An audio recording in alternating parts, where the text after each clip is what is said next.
Johnson down in composing room, you know, Bill. Oh, sure. Is this over, Emil? Sure, what else would I be delivering in a P-38? Bill Johnson. Frank Roberts, Sports. Oh, is he in now? Thanks. Bill Johnson got his... Shh. The boss. Oh, hello, Mr. Weldon. This is Frank Roberts. I'd like to see you. I think I have a great idea for a new column. Yes, sir. I'll be in right away. Bill Johnson got his draft papers today. You mean our Bill Johnson downstairs? You make a good soldier. Soldier? He wants to get in the Navy.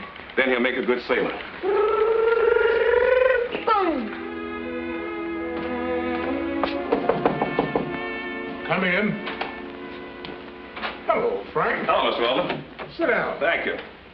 What's this great idea? You know the serviceman's notes column I've been doing once a week? Yes. I think this new idea will be better because it has a different slant. A different slant? What do you mean? Sports are pretty close to your heart, aren't they, Mr. Weldon? Yes, you know that. What strikes you most about them? I mean, what's the one thing that most sports have in common? I think any schoolboy could answer that one. Teamwork. Exactly. Teamwork. Teamwork and the complete democracy of it. And the fact that a man is measured only by his ability and skill. Yes, that's right. Now, you've seen some great white teams and some great colored teams. And some with both whites and Negroes as teammates. Yes, I have. Well, I want to write a column about a great team like that. Look, I have tickets for something interesting this afternoon. Come out with me and I'll show you what I mean better than I can tell you. I'd like to, Frank, but I'm too busy. Mr. Weldon, you're not that busy. This is important. Well, if you think it's important, I suppose I could. Come in. Hello, Bill. Hello, Mr. Weldon. Hello, Frank. Hello, Bill. Mr. Weldon, I got my induction papers. So they finally arrived. We'll certainly miss you around here, Bill. Thank you. If you don't mind, I'd like a couple of days off. There's some things I'd like to do for Mom before I leave. Take as many days you want. Thank you. Just a minute, Bill. Could you spare me a couple of hours? Well, I don't know. I think you can help me sell something. Mr. Weldon and I are going to a spot where 3 is better company than 2. I'd like you to be the 3rd. Where's that? Secret. Tell you at 2 o'clock.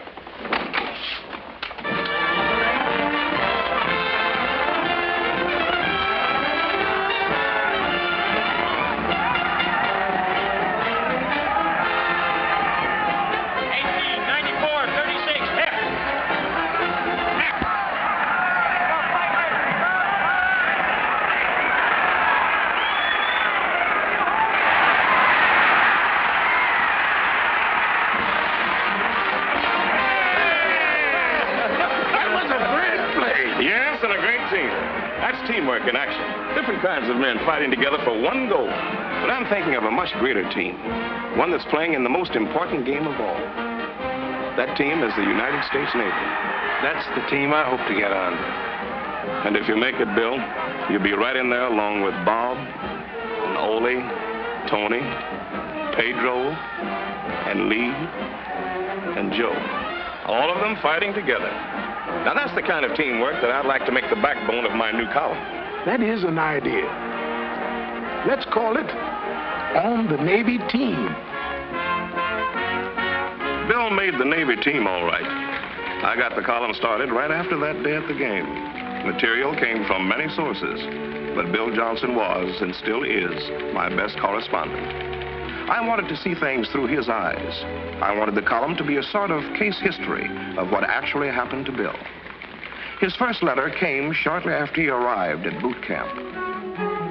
He found that it wasn't easy when they take all your clothes away, everything but your toothbrush, and ship them home, and push you along in an assembly line and check you for everything under the sun. It wasn't easy for Bill or for the thousands before him, or the other thousands of all races and creeds who will come after him. And this isn't easy either. Ouch! 2 down and 7 to go. He found shopping quite easy in the Navy.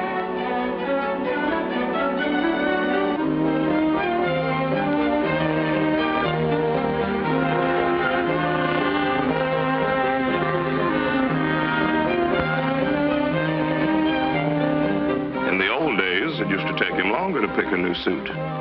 It was hard to make up his mind whether you wanted the brown suit with the small check or the gray suit with the stripes. But Bill doesn't have to worry about that now. Here, everything comes in standard colors and patterns. Blues with white stripes and whites with blue stripes. And the salesman behind this counter won't take no for an answer. Probably never again in his life will Bill receive 9 suits of clothing and everything that goes with them in 20 minutes. All right. You're members of a new company, Company 510. And by the looks of it, Company 510 is about the finest collection of knuckleheads ever hit any boot camp. You're here for discipline, and I'm here to see that you get it. If you step out of line, you'll think this building fell on you personally. Pay attention and obey orders. First, you shave and shower every day. You keep your clothes washed and clean and rolled, and your bunks made up and your blankets folded properly. I'll show you how to do all that. Now get on the ball and stay on it. Company 510 got on the ball, but had a little difficulty staying on it. Close order drill isn't mastered in a day. Double the rear, hard. Rear, hard. Whoop, the man said to the rear. Shoes out of line.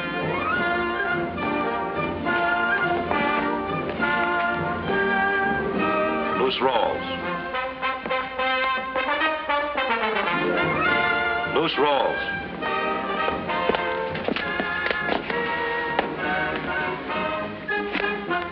You'd better learn to tie a square knot, sailor. Most of these are grannies. I'll see that he does, sir.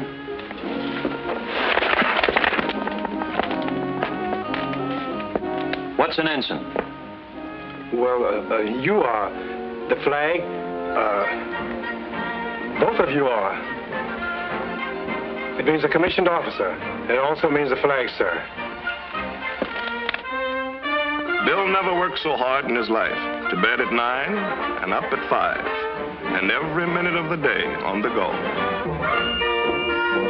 He soon found that the training for this team is tough. It's got to be. The game is too important to lose.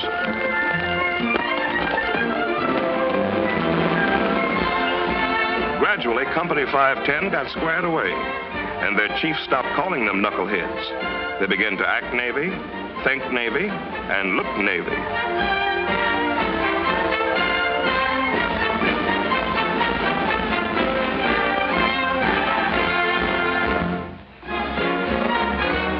It wasn't all tough. There was ship service, with the biggest malts in the world for a dime, or a big hunk of cake and 3 scoops of ice cream for 15 cents. And noise. You've never heard noise till you've been in a ship service. There was ping pong. And the happy hour, which wasn't so happy for some guys. And there was some work that wasn't so tough.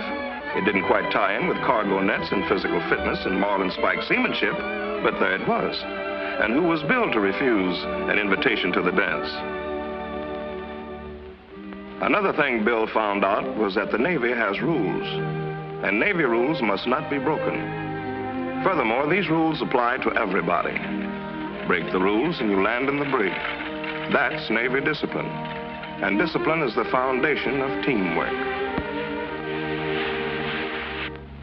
Bill didn't exactly like swabbing decks, but he had company. Bob was swabbing decks too.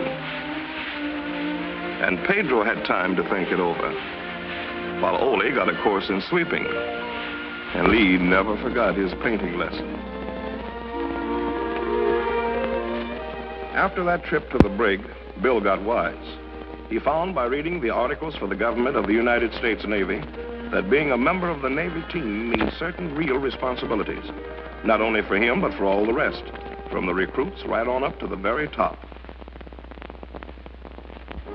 And he found out something else, something that opened his eyes to real teamwork, something about steward's mates and their place on the team. Doris Miller, steward's mate, first class, USN. For his distinguished devotion to duty, extraordinary courage, and disregard for his personal safety during the attack on Pearl Harbor, December 7th, 1941, the Navy Cross.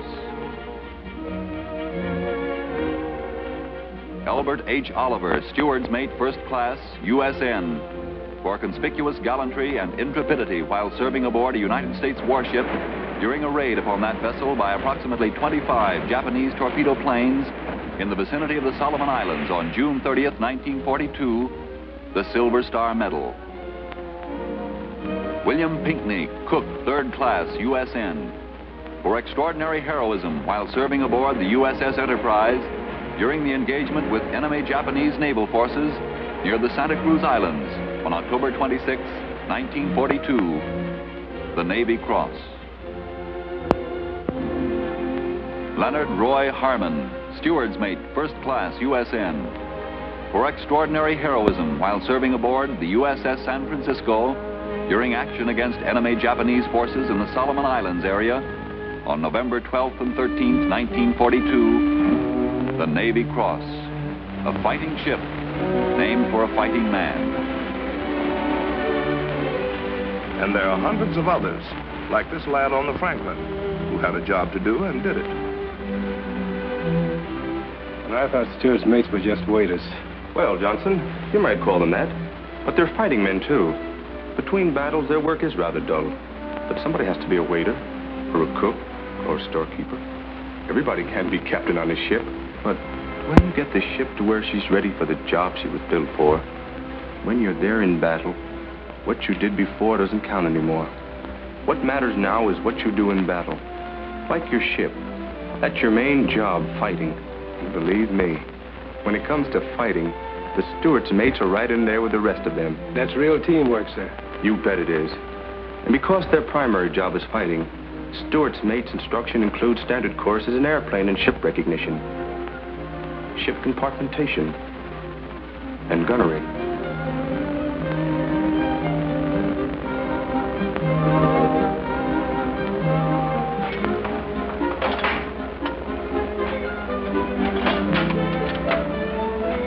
I'm glad you told me all that, sir. It makes me proud just to be anywhere on the team.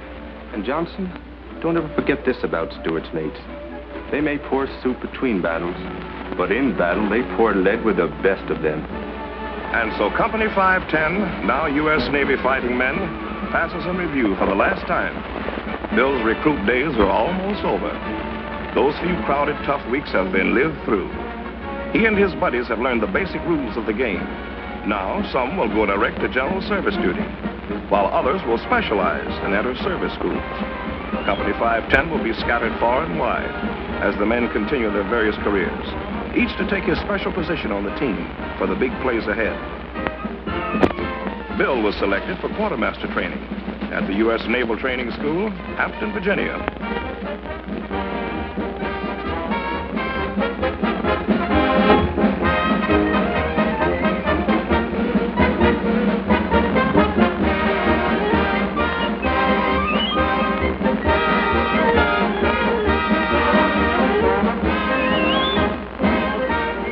He felt pretty good about Hampton because training for quartermaster was a step up on the team. Here the trainees are mustered and checked in and receive a brief outline of the particular rules at Hampton. This chance was something Bill had hoped for, but you don't graduate just for the hoping. You have to earn it.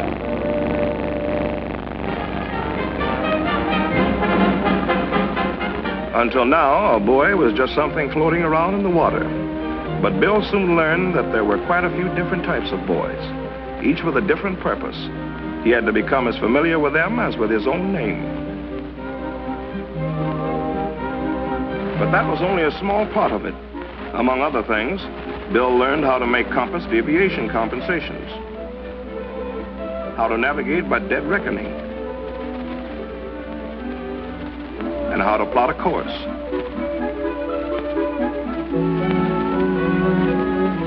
What a mercurial barometer is, how to set it, how to take readings, for the barometer is the sailor's watchdog. Bill also learned how to use the engine room telegraph. On this training ship, Bill and his shipmates put to actual use what they have learned in classes. Give her a little left rudder.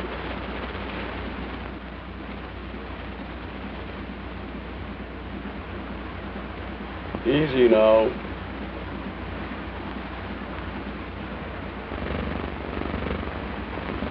Just a touch. Right rudder. That's it. Ease your rudder.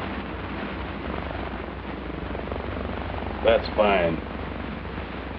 So while Bill is on his way to becoming a quartermaster, other Bills, Tonys, Bobs, and Pedros are on their way to becoming radio men, aviation metalsmiths, aviation machinist mates, gunner's mates, and other specialists, and getting ready to take their places patrolling,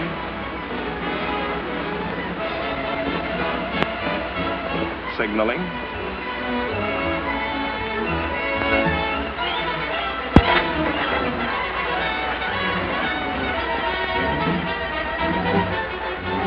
minesweeping,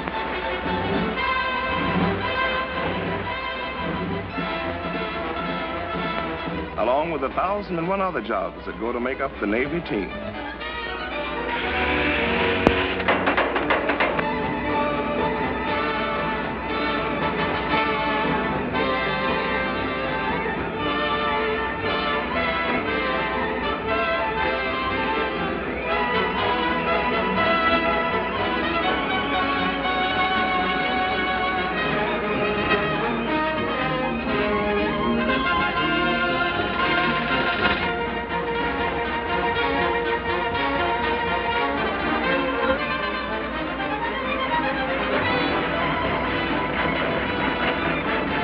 This photographer's mate, who wears the Purple Heart, has flown many missions over enemy territory in the Pacific, doing map work under hazardous conditions.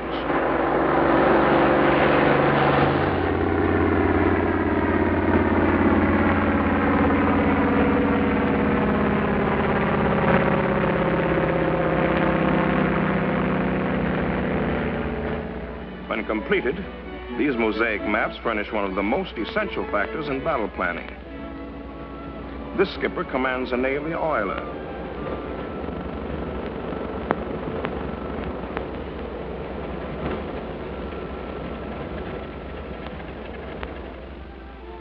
And this chaplain counsels and advises the boys on many subjects, while these waves have released men for duty in combat areas.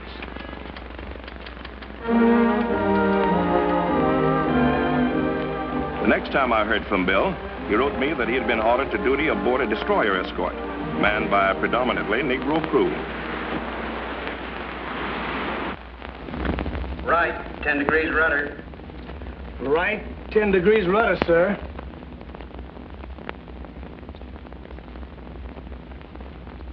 Steady as you go. Steady as you go, sir.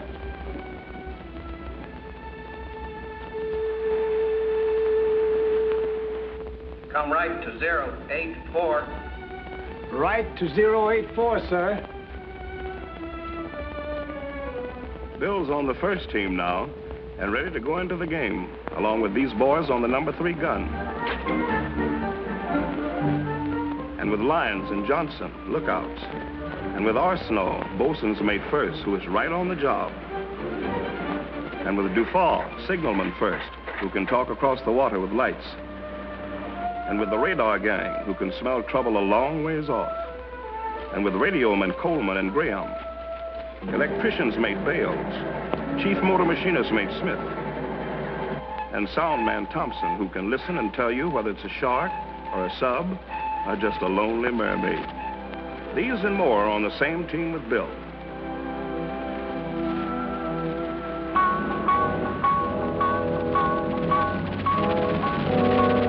All hands, man your battle station. All hands, man your battle station. It may be a battle, or it may be only practice. You never can tell.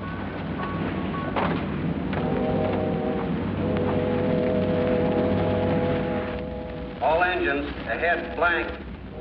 All engines ahead, flank, sir. All engines ahead, answered flank, sir. Very well. Come right to 110. Right to 110, sir.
boys on the DE are throwing up a lot of stuff out there. But like the quarterback who kicks the goal, someone has to pass them the ball. The Navy would only be a collection of harmless ships if it were not for the men who furnish the guns of our fleets, their tremendous smashing power. Every ship at sea, every plane in the air, depends on the men of the ordnance battalions. These are the wrappings for the prescriptions about to be filled by the doctors of dynamite who mix the first ingredients. Yes, doctors of dynamite is a good name for them.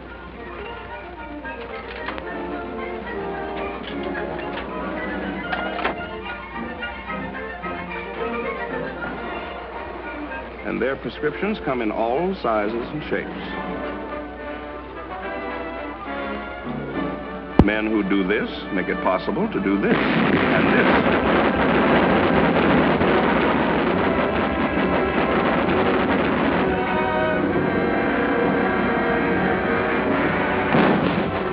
The teammates on some cruiser will welcome these 8-inch projectiles and speed them on their way, while the 14 and 16-inch shells are destined for some battleship to help knock out the enemy. Yes, every sailor plays a vital position to make this team the greatest Navy in the world. This is the result of teamwork. Here, moving in for the payoff in the biggest game of all, battle and invasion, here on these ships, on the APAs, on the ATAs, on the AKAs, on the AOs, and all the other great auxiliary ships of the fleet, here serve the Negro sailors like the Bill Johnsons. Here serve Negro electricians' mates, radio men, stewards' mates, quartermasters, yeomen, and all the other ratings required to man these ships that help to make up the great team.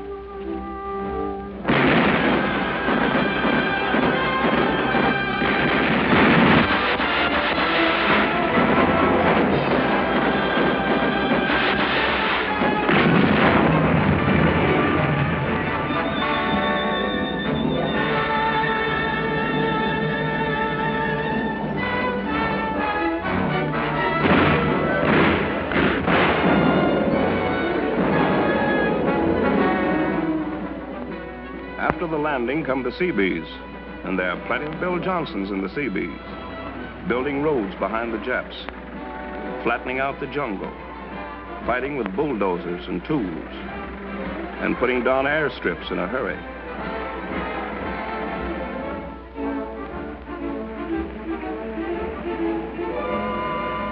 Often they have to take time out to dodge death.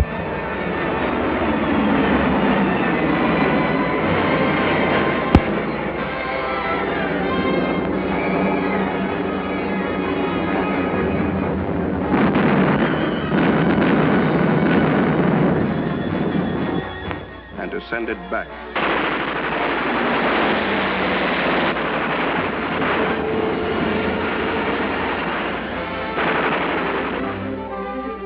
So the Bill Johnsons made all the Navy teams. They were there at the end of the first half when these German U-boats surrendered in the Atlantic. And they were there at the finish in the Pacific. Yes, they made all the Navy teams. This one, and this one, too.